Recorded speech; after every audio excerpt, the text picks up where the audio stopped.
Tensions escalate as President Trump threatens to impose tariffs on top U.S. trade partners. All the latest developments and what this could mean for your wallet coming up.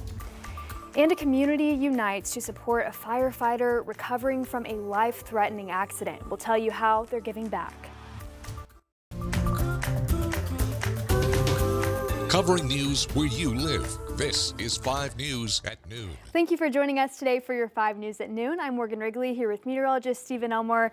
This is the first morning in a long time that I did not have a jacket on. I was excited to hear what you were going to say about having to report outside this morning. It was great. It was great this morning. It's absolutely fantastic out there right now. I wish I could say that this was going to stay for the rest of the week.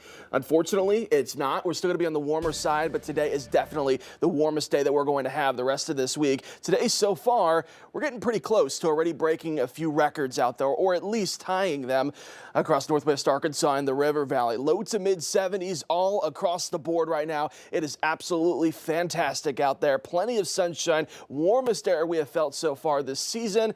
Bad news is some changes are coming into the forecast as soon as we get to tomorrow. And then the rest of the week, again, still going to be on the warmer side, but pretty active pattern coming along. Let's take a look at those records, both set back in 1962. 75 there in Fayetteville, 79 in Fort Smith. We're already starting to see both records just a degree or two shy. So again, if it's noon right now, a couple more degrees by the time we get to this afternoon.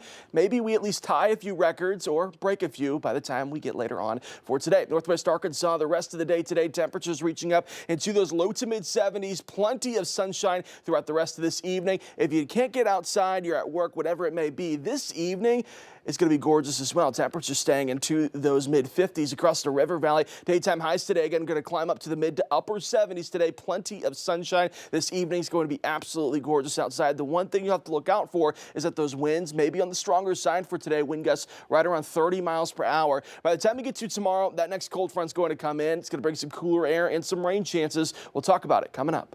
Thanks, Stephen. Less than a day before President Trump's new tariffs on Canada, Mexico, and China were set to take effect, the president says he's reached a deal to pause tariffs on Mexico. He also said he spoke with Canada's Justin Trudeau this morning and will speak to him again this afternoon. Natalie Brand has the latest from the White House.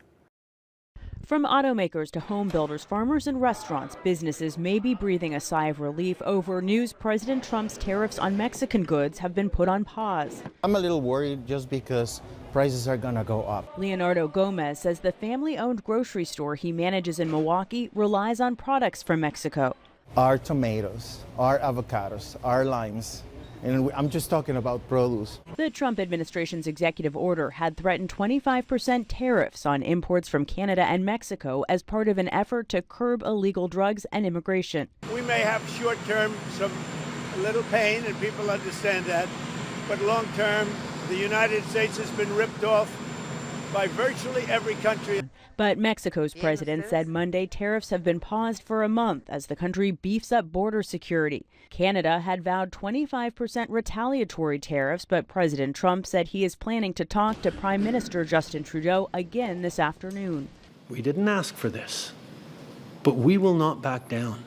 The Trump administration is still planning a 10% levy on goods from China.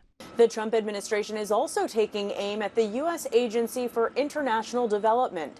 Trump advisor Elon Musk says the agency is on the verge of being shuttered. Staffers of USAID, which distributes billions of dollars of humanitarian aid and foreign assistance, were instructed to stay out of the agency's headquarters Monday, and hundreds reported being locked out of their computers.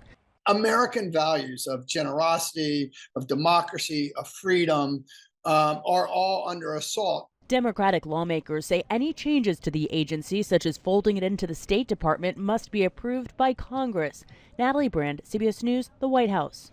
Meanwhile, stocks opened lower on Wall Street this morning as concerns of a trade war and its impact on the global economy rattled investors.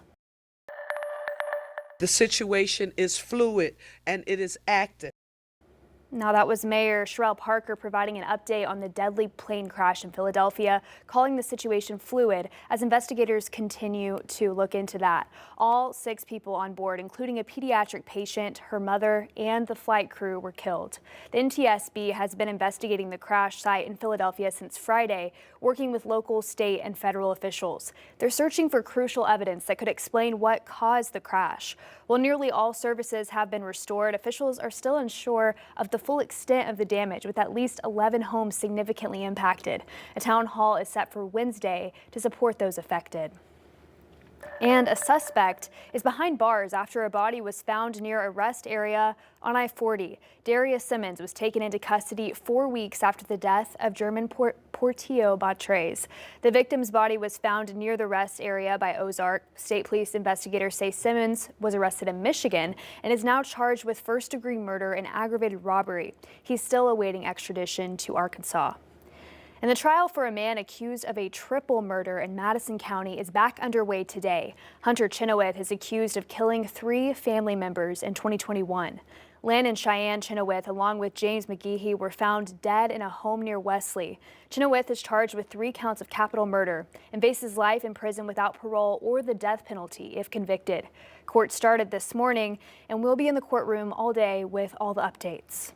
And we're getting more details after a Sebastian County ambulance was involved in a crash over the weekend. This happened Saturday in Greenwood along Elm and Gunther Street.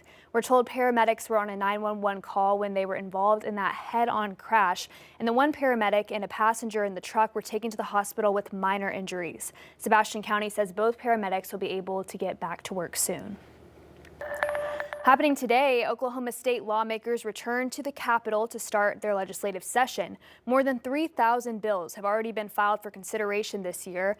Governor Kevin Stitt is also scheduled to give his State of the State address. He's previously suggested a 0.5% income tax cut for individuals and businesses.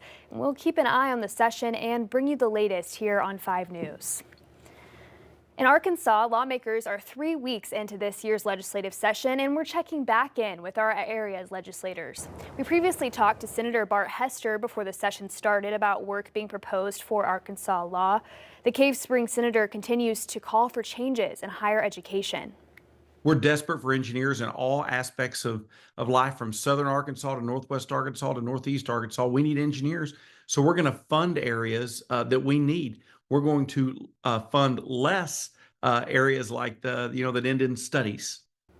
Educator and Representative Dr. Diana Gonzalez has also co-sponsored many education bills, but continues to work on voting access. Now it's pretty cumbersome by having, a form to fill out, and then having to then take it to the county clerk's office or mailing it into the Secretary of State.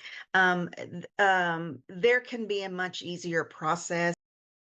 One of the bills signed by the governor this legislative session will allow Northwest Technical School in Springdale to hire a president with an industry background rather than just educational experience.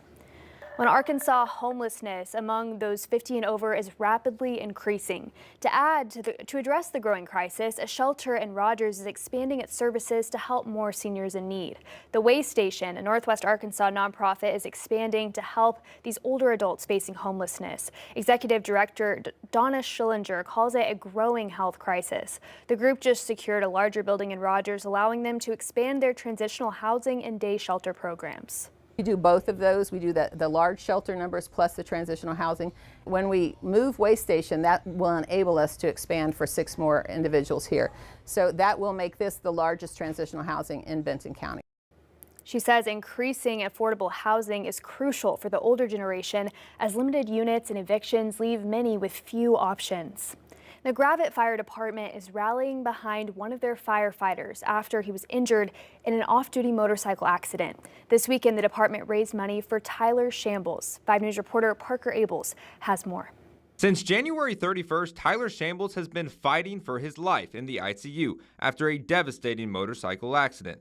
And when a man who means so much to the community needs help, the rest of the community steps up. The community was trying to figure out what they could do to help us in our time of need, which we very much appreciate, by the way. And so our Women's Auxiliary, they're a nonprofit organization that helps the fire department. They decided to hold this pancake breakfast. And of course, all of the money will be given to Tyler and his family to help them during this difficult time. Before the breakfast Sunday, the fire department already raised around $4,000. Community members say it's the least they can do. He's always there whenever people need him, and you know it's no different when he needed us. The outpouring of love and support has been nothing short of amazing. We're extremely blessed for this community support.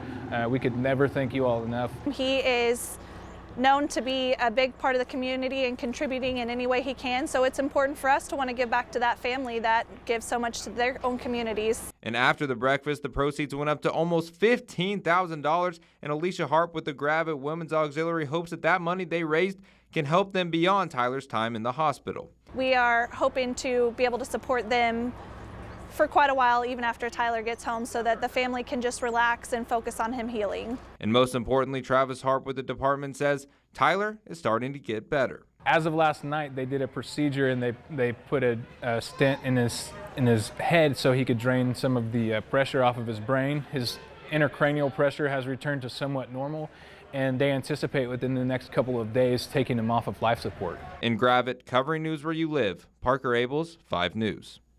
For more information about how you can help, just look for this story on our website, 5newsonline.com.